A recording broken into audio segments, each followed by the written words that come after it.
Bonjour à toutes et à tous. Bienvenue dans ce nouvel épisode de Paroles de transeuses et de transeurs. Un podcast où nous allons à la rencontre de personnes qui pratiquent une forme d'état modifié de conscience appelée transe intuitive. De quoi s'agit-il ? D'un type de transe qu'on peut atteindre en toute sécurité, que l'on appelle aussi transe consciente. C'est-à-dire un état de conscience non ordinaire où les transeurs et les transeuses ont toujours un lien tangible avec la réalité. Avec le ici et maintenant. Mais où, en même temps, Il y a tout un ensemble de choses qui peuvent se manifester à eux, comme des visions, des intuitions sous forme de mots, d'images ou de sons, des émotions, des ressentis corporels. et bien plus de choses encore. Ces personnes entrent donc en transe dans leur quotidien pour en découvrir davantage sur elles-mêmes et sur leur environnement. Comment est-ce que cela influence-t-il leur vie ? Où se situe la magie dans tout ça ? Quelles sont leurs découvertes, mais aussi leurs doutes ? Leur joie, leur émerveillement en entrant dans cet état différent, En transant. Voici leurs témoignages.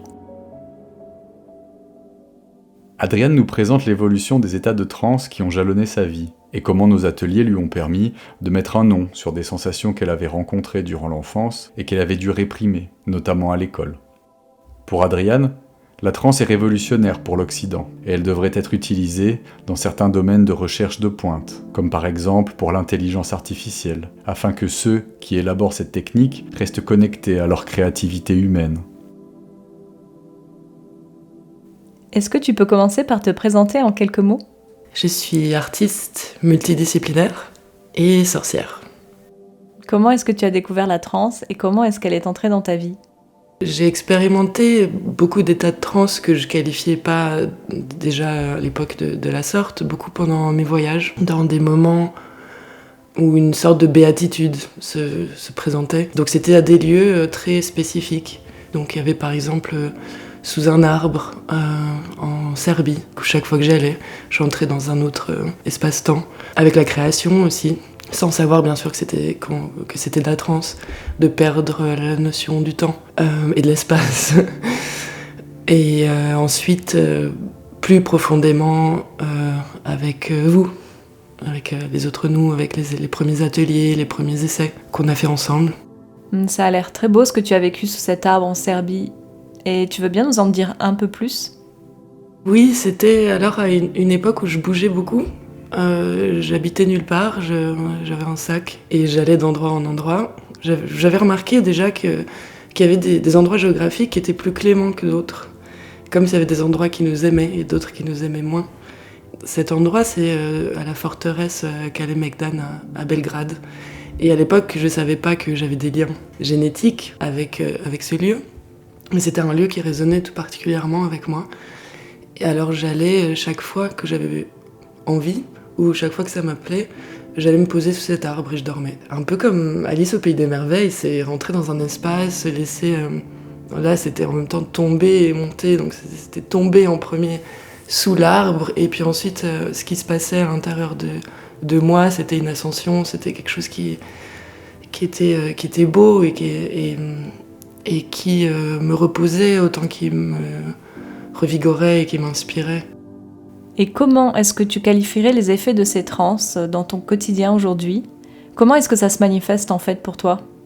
Au quotidien et au long terme, je dirais que c'est un centrage, un ancrage qui me faisait défaut avant, que je cherchais, je savais pas comment. Une paix intérieure aussi beaucoup plus profonde, plus présente et moins sujette aux tempêtes du quotidien et de la vie. Beaucoup plus de clarté par rapport à qui je suis et surtout qui je suis pas. Ça aide à faire le tri. Ce qui m'a été imposé, que ça soit au niveau familial ou sociétal. J'arrive plus à faire le tri, voilà, entre ce qui est là, ce qui est vrai pour moi et ce qui est inventé, ce qui est imposé, ce qui est comme tu dis de l'auto-hypnose négative. Ça m'a aidé aussi beaucoup à me rappeler de certains événements ou simplement certains souvenirs de lorsque j'étais petite et d'en prendre conscience et de comprendre comment ça a impacté ma vie d'adulte et de pouvoir lâcher. Les états de transe pour moi ont vraiment... D'un côté, il y a le côté relaxation, paix de l'âme, inspiration artistique, interpersonnelle. Et de l'autre, il y a aussi défaire des nœuds qui étaient présents et de manière assez précise et rapide. Et donc ça permet d'avoir comme ça une sorte de dictionnaire d'un nouveau langage qui permet aussi de voir ces nœuds ou de voir ces schémas qui sont pas les miens au moment où ils apparaissent et de simplement pas tomber dans le panneau. Donc ça veut pas dire qu'ils n'existent plus ou qu'il y a plus de difficultés, simplement qu'elles sont reconnues en tant qu'artifices. Et ça se passe comment ? Tu rentres en transe ou tu as une sorte de détecteur ? Alors il y a les deux. Je donne toujours des intentions si je le fais seule, bien sûr. Ces intentions, elles vont me permettre de me focaliser sur une problématique ou un souhait ou quelque chose de précis. Et je demande toujours, ou je sais pas si c'est ma sensibilité qui est comme ça, de faire le pont avec la vie éveillée. Donc ça permet justement d'agir sur les moments où je ne suis pas en transe. Donc ça va directement impacter sur la vie éveillée. Donc ça crée comme des automatismes, des nouveaux automatismes. C'est comme si la transe continue à vivre sa vie lorsque j'étais pas en transe. C'est deux côtés de la même pièce. Tu peux nous dire comment ont évolué tes inductions, tes portes d'entrée de la transe ? On va dire une fois que tu as commencé à pratiquer cet état modifié de conscience. Au début, c'était des spasmes dans le bas du ventre, des fois aussi dans la main qui devenait un peu comme une pince de crabe. Au fur et à mesure du temps, j'ai souhaité que l'induction se passe de manière plus douce, parce que c'est quand même physique. Et ça limitait aussi le temps où je pouvais rester en transe, parce que les spasmes restaient pendant tout du long, et c'était un peu trop. Et par contre, le centre est resté dans mon ventre, est resté dans mes abdos, dans ma région du bas du ventre. Et aujourd'hui, la transe, je peux l'appeler simplement par une petite contraction. Ou l'inverse, où des fois la contraction se fait toute seule parce que la transe est là, ou la transe a besoin d'être là. C'est beaucoup plus doux, beaucoup plus simple, il y a moins de rituel. Je pense qu'au début, il faut effectivement le rituel, vu qu'on cherche une porte d'entrée. Et que le but c'est d'enlever ce rituel et d'enlever cette barrière entre l'état de transe et l'état de vie éveillée ordinaire entre guillemets. Et tu as un type de transe ou plusieurs ? Elles ont un goût, une couleur, une sensation particulière ? Je pense qu'il y a des groupes. J'ai beaucoup d'odeurs. J'aime beaucoup l'idée de pister ou du pisteur, c'est quelque chose qui résonne beaucoup avec moi. Et donc souvent, au début, pendant les transes, lorsque je demandais à trouver quelque chose ou à comprendre quelque chose, je demandais une odeur. Et ensuite, cette odeur, je pouvais la suivre pendant ma vie éveillée. Donc, il y a le groupe odeur. Il y a aussi le groupe sensation. Ça se passe au niveau des mains, ou même au niveau, en dehors du corps, où on sent que il y a quelque chose de l'ordre du sensible qui est en train de se passer. Les couleurs, bien sûr, beaucoup. Et puis, les gestes. Et maintenant, j'essaie de plus en plus le son, parce que c'est plus difficile de parler, pour moi, au niveau du chakra de la gorge. Plus difficile de parler, plus difficile de chanter, plus difficile de faire du bruit. Donc le son, le groupe du son est moins naturel, on dira, ou moins automatique, mais c'est quelque chose que je travaille aussi. Donc je pense qu'il y a autant de groupes qu'il y a de curiosité. Et si on approche ça d'une manière justement joueuse, on va toujours trouver, ou découvrir plutôt d'autres moyens d'accès et d'autres manifestations de ces trans. Je pense qu'il n'y a aucune limite. Et est-ce qu'elle s'est transformée avec le temps ? Oui. Avant, c'était beaucoup plus théâtral, c'était beaucoup plus fort et tempétueux. Et je le faisais très longtemps. Je mettais du son et je me baladais dans tous les sens. Et je me transformais en animal. Et c'était nécessaire à ce moment-là. Vraiment, j'ai découvert beaucoup de choses, ça m'a beaucoup aidé. Ça m'a permis aussi de découvrir certains guides qui sont toujours avec moi depuis. Et maintenant, le travail que j'effectuais en transe là est effectué par ces guides. Donc voilà, c'est beaucoup plus calme. Et aussi parce que je suis plus dans la même énergie, donc je fais appel à la transe de manière beaucoup plus subtile. Et plus calme, donc ça peut être en faisant du sport, ou ça peut être en méditant, ou dans le bain, ou en contact avec les éléments. Et c'est simplement aussi des fois avec la respiration, une contraction du ventre, ou en voyant quelque chose. Ou simplement en jouant, aussi pour nettoyer des lieux, ou ou des personnes. Voilà. Donc oui, ça a beaucoup changé, et je pense que ça continuera à changer. La trans, c'est vraiment une amie comme ça avec qui tu joues, donc on va pas se forcer mutuellement à faire des jeux qu'on n'a pas envie de faire. Est-ce qu'à un moment donné dans ta vie, ta transe a été freinée ou limitée ? Plus jeune, avant qu'on ait ce partage de trans et cette recherche de trans grâce à vous, oui, je l'ai beaucoup limitée parce que déjà je la contrôlais pas trop, donc maintenant je comprends aussi, je partais en trans en cours, ça passait pas trop, donc et j'ai beaucoup appris à brimer cette liberté-là qui faisait que il y a des inspirations soudaines. Ou des invitations au voyage comme ça qui n'arrivent pas forcément au bon moment. Donc ça m'a beaucoup fait souffrir en regardant en arrière comme ça, aussi physiquement, parce que les épaules reviennent en avant, se penchent en avant, on commence à avoir des maux de dos, on a le thorax qui comprime, parce qu'en fait c'est tout son être qui s'exprime et qui cherche tellement à s'exprimer que... Et il a comme ça naturellement ou automatiquement cette sorte de valve qu'est la transe et qui est censurée ou autocensurée très, très vite. J'imagine que c'est le cas aussi de beaucoup de personnes créatives.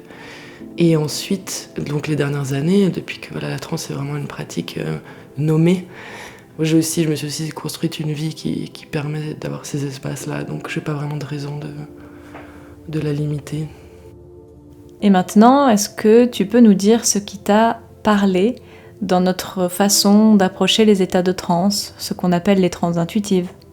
Premièrement, c'est que vous accrochez à aucune appartenance culturelle, socio-culturelle. Vous faites très attention à ne pas vous approprier des codes ou des idées ou des façons, des méthodes qui sont propres à certaines cultures, qui est quelque chose que je trouve très délicat mais qui est aussi très énervant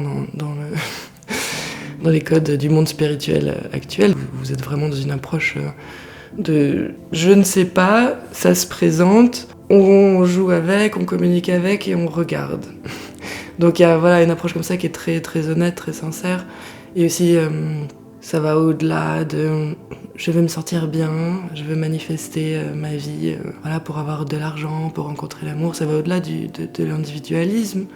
Mais vous avez vraiment une authenticité dans le sens où, avec une sorte d'amitié pour cette transe, vous découvrez ça et vous le proposez aux autres, vous voulez le partager sans pour autant tenter de la définir, sans pour autant la mettre dans une boîte ou la capitaliser. Et toi, qu'est-ce que tu dirais aux personnes qui aimeraient essayer et qui n'oseraient pas encore le faire ? Quels sont vos a priori et pourquoi vous les avez ? Après, il faut être prête d'une certaine manière à se découvrir soi-même. Ça veut dire en dehors de son narcissisme, donc ce qu'on va découvrir n'est pas forcément une image idéale de soi. Découvrir des très belles choses, on va aussi découvrir des ombres. Donc c'est vrai qu'il faut être prête à ça. Et au final, c'est pas si grave, on s'y fait. On s'y fait vraiment et c'est vraiment chouette de se découvrir dans sa totalité et d'apprendre à aimer toutes ces facettes, toutes ces existences de soi. Ça aide aussi à aimer les autres avec toutes leurs facettes. Et essayer, quoi. Dans le pire des cas, c'est un bon moment. Après, peut-être que c'est pas fait pour tout le monde parce qu'il faut vraiment être dans une volonté de découverte et d'exploration aussi. Être prête d'une certaine manière à se découvrir soi-même, ça veut dire en dehors de son narcissisme, donc ce qu'on va découvrir n'est pas forcément une image idéale de soi. Découvrir des très belles choses, on va aussi découvrir des ombres. Donc c'est vrai qu'il faut être prête à ça. Et au final, c'est pas si grave, on s'y fait. On s'y fait vraiment et c'est vraiment chouette de se découvrir dans sa totalité et d'apprendre à aimer toutes ces facettes, toutes ces existences de soi. Ça aide aussi à aimer les autres avec toutes leurs facettes. Et essayer, quoi. Dans le pire des cas, c'est un bon moment. Après, peut-être que c'est pas fait pour tout le monde parce qu'il faut vraiment être dans une volonté de découverte et d'exploration aussi. Et pour terminer, où est-ce que tu aimerais que la transe se déploie dans notre société dans le futur ? J'ai beaucoup de fantasmes par rapport à ça. J'en ai un premier qui est vraiment par rapport à une de mes activités professionnelles. Ça serait de vraiment créer la discussion et incorporer cette volonté d'amplifier nos facultés relatives au cerveau droit, qui sont justement touchées par la transe, qui sont amplifiées par la transe, qui sont ces capacités d'imaginer et de créer, pour pouvoir appliquer ça à des domaines qui sont uniquement accaparés par des hommes blancs, hétérosexuels, qui prennent toutes les décisions par rapport aux nouvelles technologies, par exemple. Donc je pense particulièrement à l'intelligence artificielle. Ce serait vraiment, vraiment intéressant d'avoir ces pratiques, de au moins engager des femmes ou des personnes identifiantes comme femmes, ou des diversités de genre aiderait déjà à avoir d'autres idées, mais ça a l'air plus compliqué que de faire que d'offrir de nouvelles techniques, donc au moins essayer des techniques d'amplification et de recherche du cerveau droit afin vraiment de créer des futurs différents, d'avoir des idées différentes. Ça, c'est un de mes fantasmes. Ensuite, vraiment au quotidien, si c'était une pratique qu'on pouvait pratiquer généralement, donc habituellement, comme vous dites, aller à la transe comme aller au yoga, je crois que ça ferait déjà aussi une belle différence. Ça serait aussi vraiment chouette. Ce serait vraiment beau de pouvoir avoir accès à ça, et non pas de rendre la transe habituelle ou sans surprise ou sans valeur, comme quelque chose qu'on ferait tous les jours, comme aller au supermarché ou je sais pas, ou juste aller à la salle de gym parce qu'il faut être bien. Donc ne pas perdre cette beauté, ce côté vraiment magique et spécial de la transe. Mais d'y avoir accès facilement pour les personnes intéressées, afin justement de petit à petit changer son quotidien à soi et aussi comment on agit avec les autres, au travail, dans la rue, dans le métro. Je pense que la transe est vraiment révolutionnaire, à l'Ouest en tout cas, pour nous qui avons vraiment mis toutes les activités du cerveau droit de côté depuis Descartes. Merci Adriane.